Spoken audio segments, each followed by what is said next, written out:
So I talked to a friend just earlier. And by the way, anyway, I welcome you to Life Changing Grace or Staying Alive Alliance. And if you're coming in from Life Changing Grace, the link down below for Staying Alive Alliance is brand new. And I love getting to know you guys. It is such a pleasure that you spend your time with me. And I always hope you get something from my videos.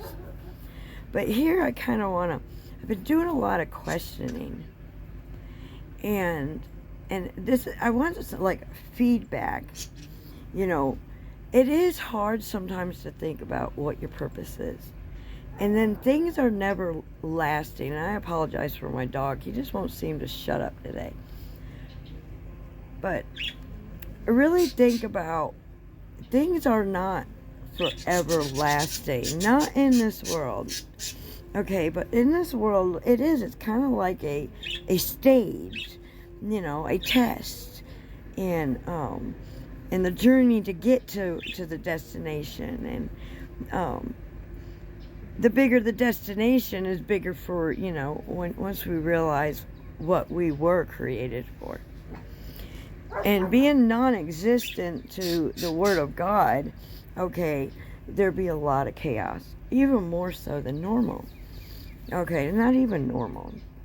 You know, because if you're not under attack, then you're doing something wrong. Okay, like, the attack gets even more intense as you end up growing and maturing into what you were created for, what your existence is, like what your perspective is in life. The way you look at life is always going to be what you're going to continue on getting.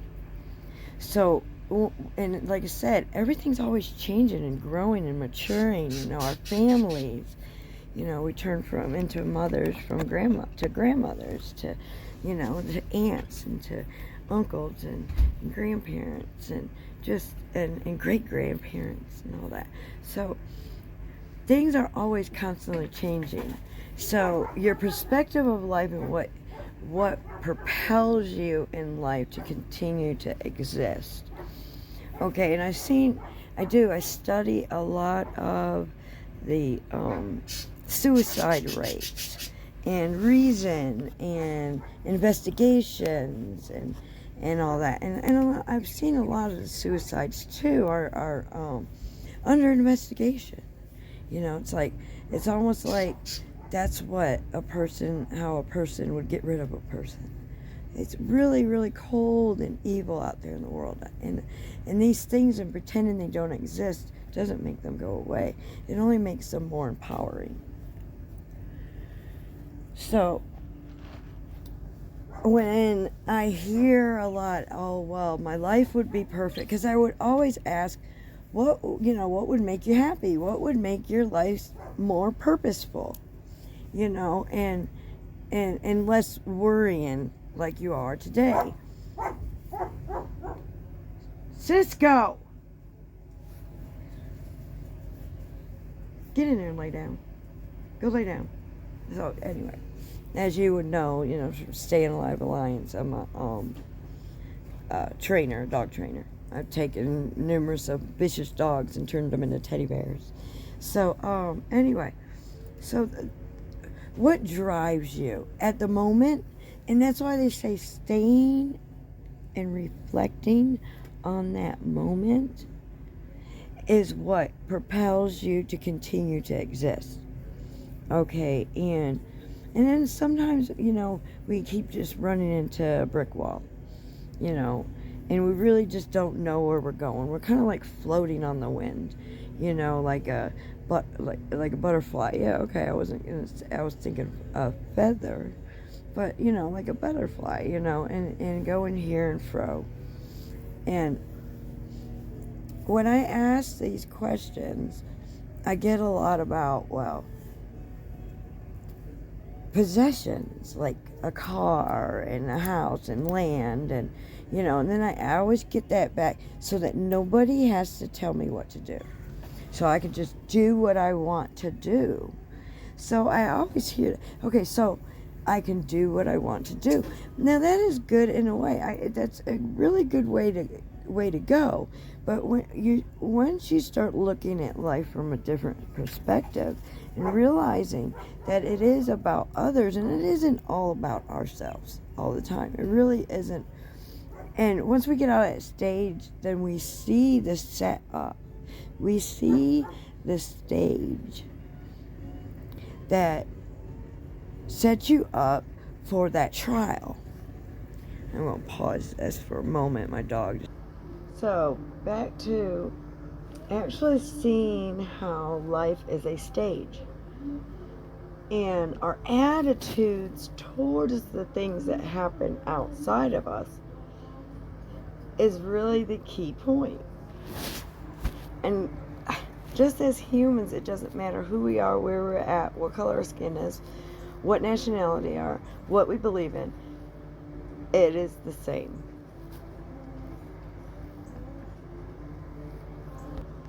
So if you're just tuning in with me, I'm the founder of Life Changing Grace.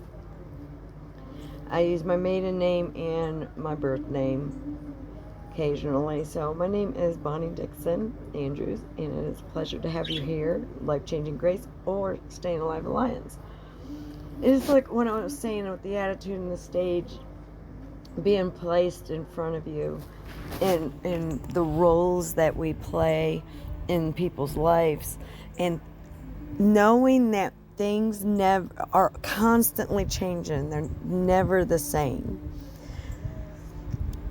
That there comes a time where there is just one truth and only one truth, and lies are literally just the deception of the enemy in question. And so when we have to change drastically in life, and something, within a, like love is not like a light switch. You don't turn it on and off. It's consistent.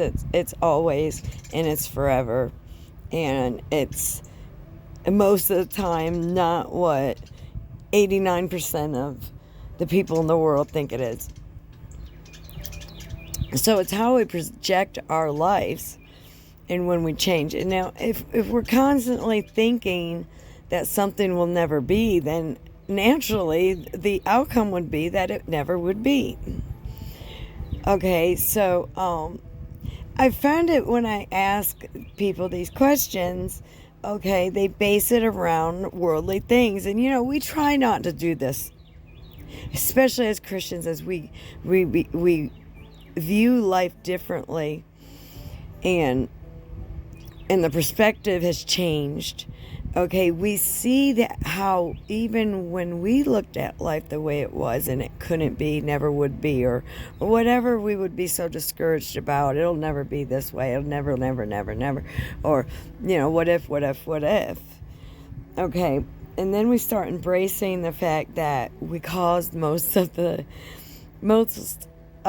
coincidences in our life. But with our gray hair, of course, like we were just speaking earlier, comes great wisdom. Okay, and the rougher our life is, and especially the more substance we have introduced to our past life or our life today, as we all have to start somewhere and begin and end, and we start realizing that it isn't all about us. But if it wasn't, then where would the victory be?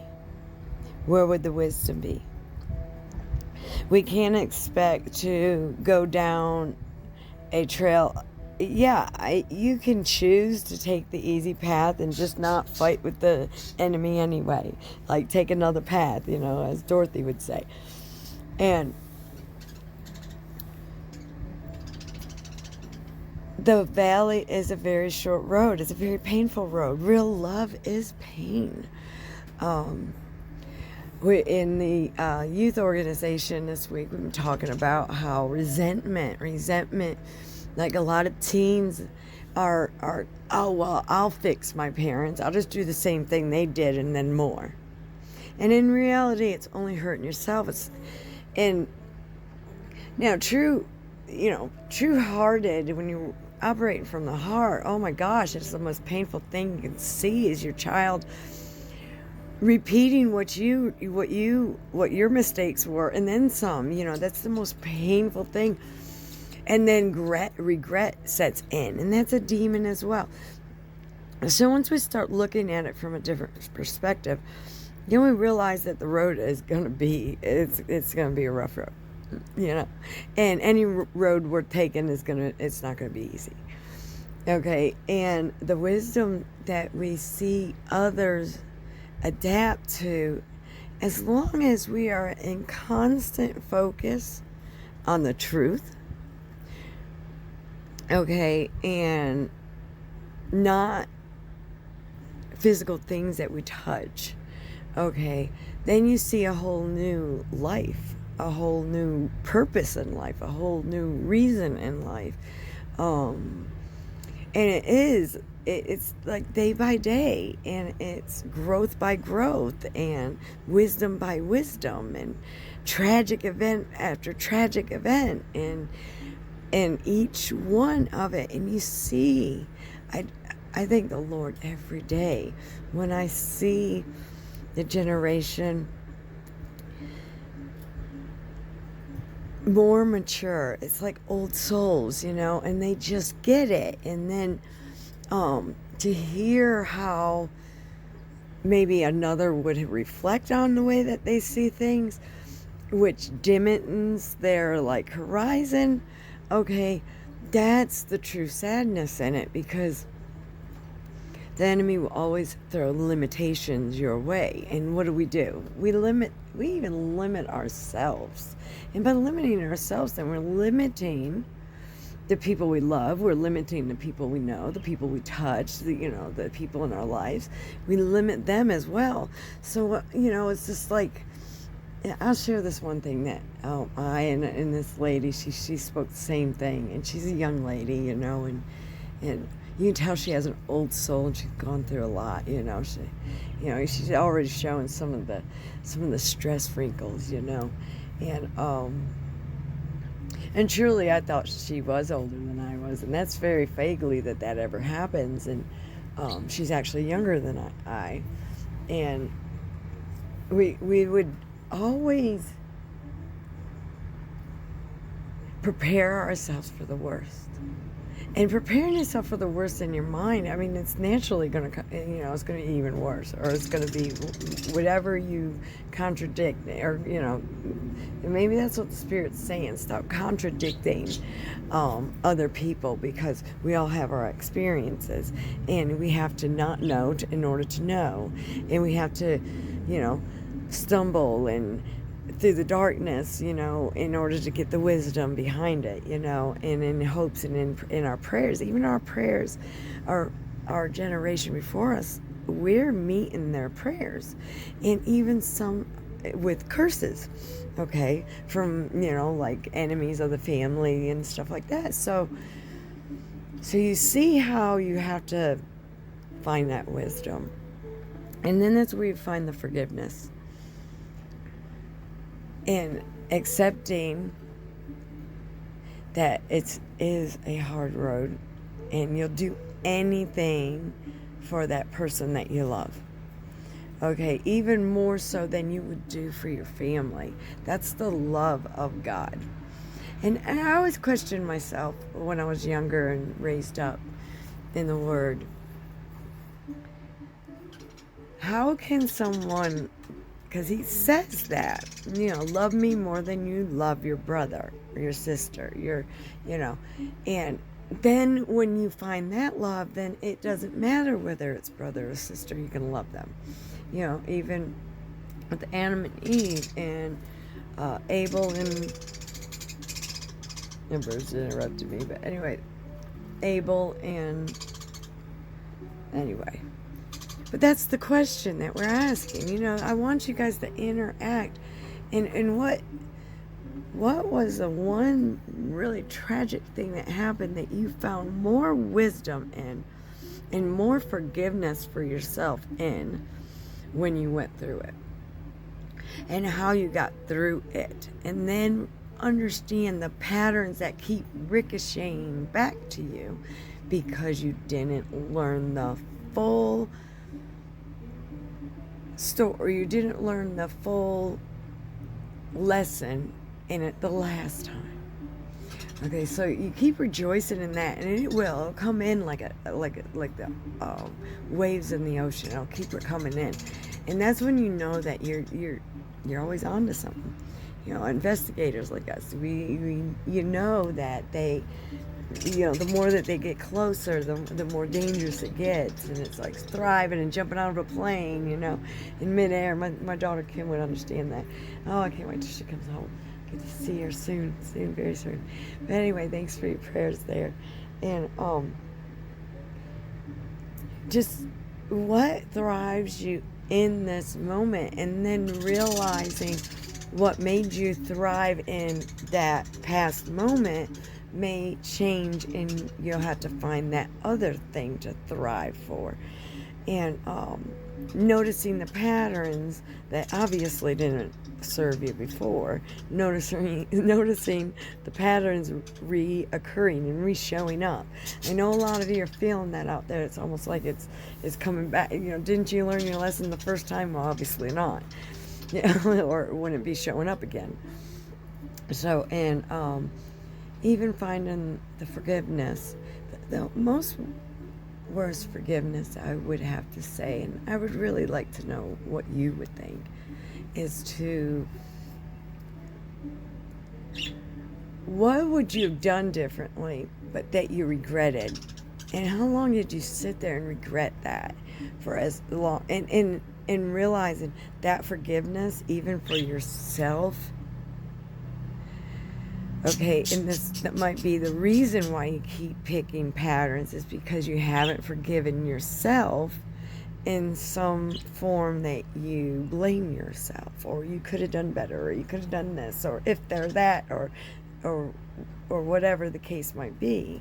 And I know if you guys, any of this resonates with you, hit that bells up and I'd like to see you. I love interacting with you guys. It's such a pleasure. And yes, now I have my teeth in, so kind of like there's a whistle because they're broke. But it's been such a pleasure for, you know, questions, answers, and that's the thing. You know, we're here to fill each other's gaps. We're here to give each other that perspective, to have that communication, or that okay to feel that way. You know, it's okay to feel lost. It's okay, because then you're going to be found. You know, feeling that loss, you know, if we didn't feel that loss in anything in life, and if we didn't feel that loss, then we wouldn't realize just how important the important things truly are.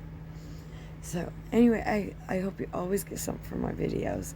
And God bless you guys so much. And I hope you're having a great, grand week. And you're accepting and shifting. Because when we won't shift into something that's obvious, or the truth, or we're in denial, or anything like that, or it's something that's new and something that's challenging, okay, we tend to resist. Okay, and that resist, we could just make it that much worse. It's almost like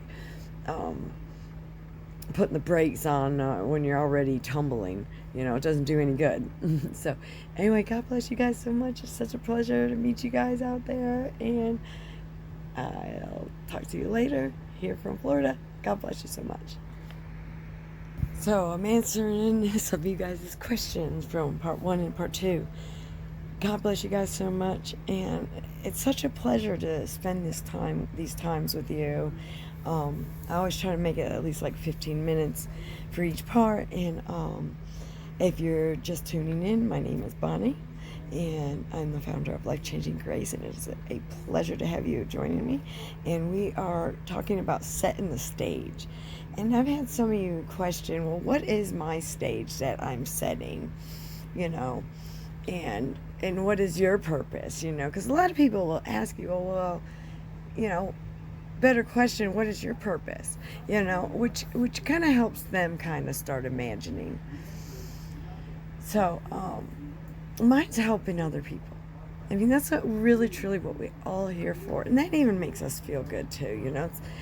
Some of us do it to just feel good. Some of us do it just to set a stage, and we really don't want to do it. And or we got to adapt our brain into not making excuses not to, help the needy or do something that you don't want to do. Okay, I know the kids and I were always talking about this, doing things that you don't want to do. It's just a part of life. There's no sense in trying to avoid it. Stop the manipulation. Stop trying to avoid it. Just do it. Do it like Nike. Just do it. So, I see more of a healing, because I've healed, and I remember running people away, because of the way I talk, and they'd come to me with their problems, and I would always want to interrupt because I didn't want to forget what I had to share with them, that they sound so much like myself, or maybe lacking here and there details, but still the same feeling. So I would always interrupt them. So because I was so wanting them to have what the Lord gave me, and now my more excitement is I want to know what they got to offer me, more so. So a lot of stories I'll hear like remakes of something that happened in my life, and I'll hear it from them, or they'll sound just like I did, and still sometimes do. So and still do, I run into people that exactly sound just like I do, especially when we're just so exhausted and we're tired, and we just feel like we can't take another step. We can't make another lunch. We can't step another foot into our car to drive so far away to go to work, or we just can't make it up the steps anymore. It's just so much easier just to lay there and just let all else fail. Just let it fail. Just to heck with it. It's all going downhill from here. Just let it keep on falling.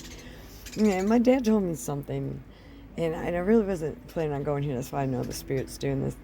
But my dad told me something. It's more like a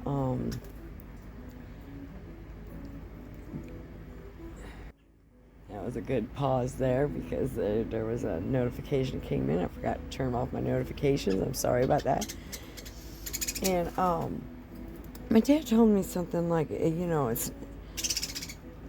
And I'm trying to remember what he's saying, and that's the thing, is that these interruptions will come in, and this is what happens. The enemy goes, no, we're not going to go there, and it's from the Spirit because it's something really, really good to hand out there. So and I come on here so I can answer your guys' question. And most of you, that's what your question is where it goes. I mean, I see myself going back to where like I was when I was a child, animals. And of course I got a zoo already in my home, a very small home. I share my small home with, several animals, birds and turtles and fish and dogs and cats, the neighbor's cats, anyway. So and the birds everywhere, the nature, just it all in its own, even this turtle that just keeps coming around here. I just don't know how he gets under the fence. I have no clue. I just can't find out how he does it. But anyway, just nature in general that's speaking to us that we don't pay attention to.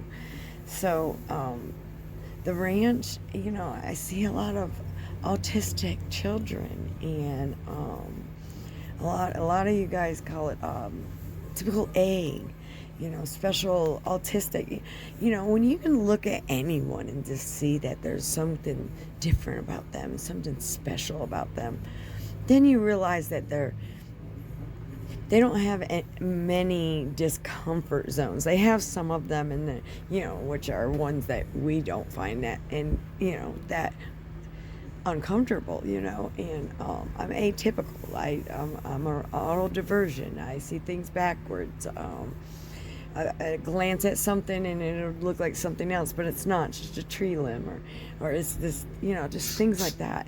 Okay, our brains are more crafty and don't see it as end typicals. So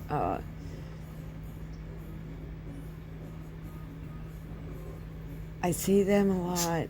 I connect with them a lot. Their parents a lot, and I see, and I've experienced, losing your forgiveness, your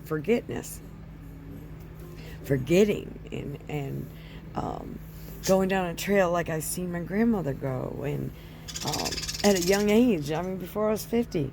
I'll be 50 this year. So last year it was more or less. I've lost my sight. I've like we're specially formed for autisticness and neural problems, and my seizures that I've had, as well as head injury.